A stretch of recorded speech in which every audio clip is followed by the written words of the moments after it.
The first goal of every aspiring reader or current reader is setting up a new reading habit. Hey guys, my name is Ryan Perez Dev, and in this video, I'll be sharing with you 5 different tips on how to create a reading habit.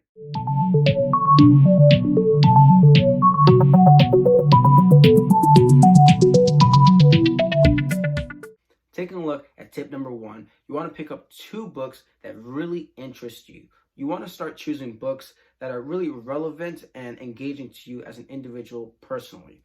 Now, I think there are 2 schools of thought when it comes to why someone reads books. One, you have nonfiction books, which are really the books you want to pick up if you are trying to learn something new, or maybe you have a specific question that you're trying to answer, or you're trying to gain a new perspective into a new field or field you're trying to learn more about. Then the second field would be fiction books, reading for escapism. Now, these sort of books are going to be books like Harry Potter or sort of the Lord of the Rings trilogy, where you're reading books to just sort of go into like a fantasy world, escape the real life, and just enjoy the creativity and that whole other world and escapism, really. It's important to understand which school you are in. Are you reading for escapism, or are you reading to learn something new? That way you can be a little more intentional of which books you want to pick up, whether they're fiction or nonfiction. Even within the nonfiction realm, you have to go ahead and figure out what it is you actually want to learn, because there's so many nonfiction books where it can be you want to learn about psychology, maybe you want to learn about history, maybe you want to learn about personal development. There's so many different genres. So figuring out what your intentions are with each book that you read is very important. And then from there, the reason I say you want to pick up 2 books is because as you're reading the first book, once you finish that first book, you can immediately jump to the second book that you have queued up, ready to go to read. If you have one book and you finish reading it, then you place an order for that second book, and it takes 2 to 3 days to arrive. That's 2 to 3 days you're not implementing this new habit that you're trying to create and identify with in your life. And that's 2 days that you spend possibly losing that habit, and you might not even get back on the habit. So when you have a book lined up, ready to go, right after the current book you're reading, you can much easily jump from one book to the next. And once you have your second book, you can order your third book and so on. Just always make sure you have an extra book ready to go. So when you do finish that book, you can just jump straight to the next one and just continue that habit. And you're minimizing as much friction as possible. Taking a look at tip number 2, you want to set a specific reading goal, and really a specific goal amount, by scheduling in your time for reading. Now, when you go ahead and set a time, you can either set a specific time or amount of time you want to read, whether that's 5 to 10 minutes a day, or you can set up a set number of pages, a minimum number of pages that you actually want to go ahead and read. For example, when you're starting off, I've heard many people say they want to read 3 to 4 hours every single day.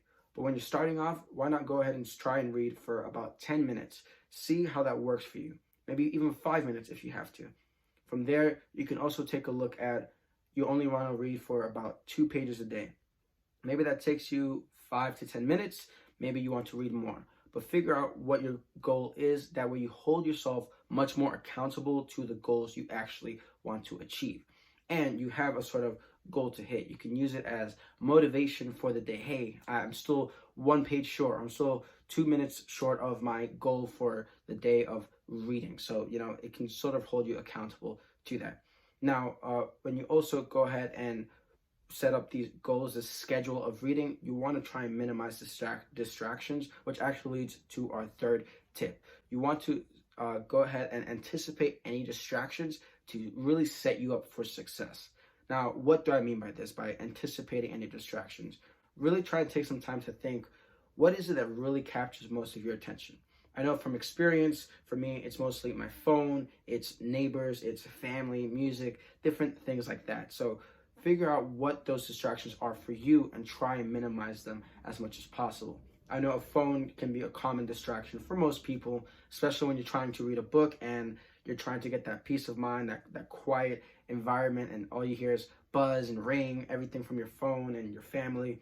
With your phone, I would recommend going ahead and putting it on airplane mode or do not disturb mode and just sort of chucking it across the room. That way, you're less likely to get up from your chair, walk over, and pick it up off the floor when you're already reading.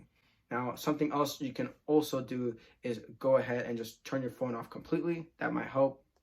And another thing too, I know some people enjoy keeping their phone on them to maybe search things up, to look words up as well. Why not go ahead and grab a composition book and write those words down, or you can always circle the words within the book.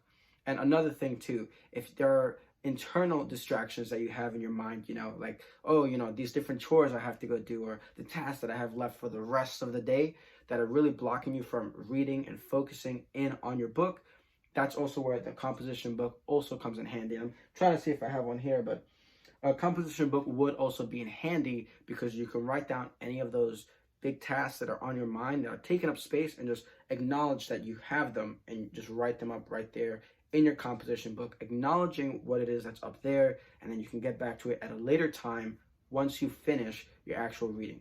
That way you're minimizing distractions. Now, if it's sort of a noisy environment, maybe noisy family, music, neighbors, try and find an environment that's a bit quieter for you, whether that's going to the park, that can be going to the library, whatever works for you. Don't be afraid to also test and experiment. Try and find out what works and also what doesn't work for you. Moving on to tip number 4, you want to not be afraid of listening to audiobooks. Go ahead and pick up an audiobook, especially when you're doing any sort of light work. What do I mean by light work? This is when you're taking your walk from home over to work, you're driving, whether you're doing chores, washing the dishes, doing laundry, that lighter work where you don't really need to think as much, it's sort of passive.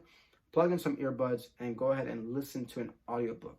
That way you're doubling up on that time. You're spending time cleaning, doing what you got to do, different tasks, but you're also spending time listening and absorbing new books, new information, and learning even more. Now, with the audiobooks, I will add a little asterisk there, if you will, of don't be afraid to also test and experiment which audiobooks work for you. I found if I'm trying to pick up some sort of like a more technical audiobook where it's something like programming, I'm not going to want to listen to the audiobook because it's something I want to sort of look at the code, better understand. But if you're picking up books that are more specific for, let's say, history or something that is a little bit more linear, then definitely go ahead and those are the audiobooks I've found really work for me. But again, everyone's different, so maybe you can listen to all audiobooks, props to you. But for me, I have to listen to things that are a little more linear, something like history books, or maybe, really books that are just linear. But again, find what works for you, but don't be afraid to pick up audiobooks and listen to them on the go. Even at your local library, I've found they have audiobooks that you can listen to for free as well, not just physical books. You can actually check out digital versions and audio versions of different books. So don't be afraid to also check that out. Now, moving on to our last tip, tip number 5, make the process as enjoyable and as fun as possible. The whole idea with reading is not necessarily, I am stupid and I need to read, Ryan. No, the whole point is to learn and enjoy the actual reading. Again, whether it's fiction, nonfiction, whatever floats your boat, it's meant to be enjoyed. So there are really 2 reward categories that we can split up rewards into. One is the reward you get at the end of the task, the result of really doing said task. Then the other category number 2, is the enjoyment from doing the task itself. Now, ideally, with the enjoyment of doing the task itself, task number 2, that comes over time. When you're starting off, don't be afraid to reward yourself of doing the task. For an example, let's say you want to go ahead and pick up the 7 Habits of Highly Effective People. Instead of just reading it at home, reading the book and saying, cool, I did the task, why not treat yourself either to a coffee shop, a coffee, maybe a nice breakfast, whatever it is you personally enjoy. That way you also have that physical reward that's stimulating and reinforcing the good behavior that you're trying to implement. Plus, eventually over time, you achieve that second sort of category of enjoyment of actually doing the thing, of reading the book. So those are just that's sort of like that positive reinforcement. Not only are you enjoying the process eventually of reading the book and enjoying it, you can also reward yourself with little things like coffee, maybe breakfast, and those small little things each day as you continue to implement your reading habit. So these are 5 different habits that you guys can go ahead and use in order to create your reading habit. I truly hope you guys enjoyed these tips. If there's any you guys feel I've missed, please feel free to comment down below, or any that have worked for you. Would love to hear it from you guys. Please, if you enjoyed, make sure to like and follow for more content, and thanks for watching.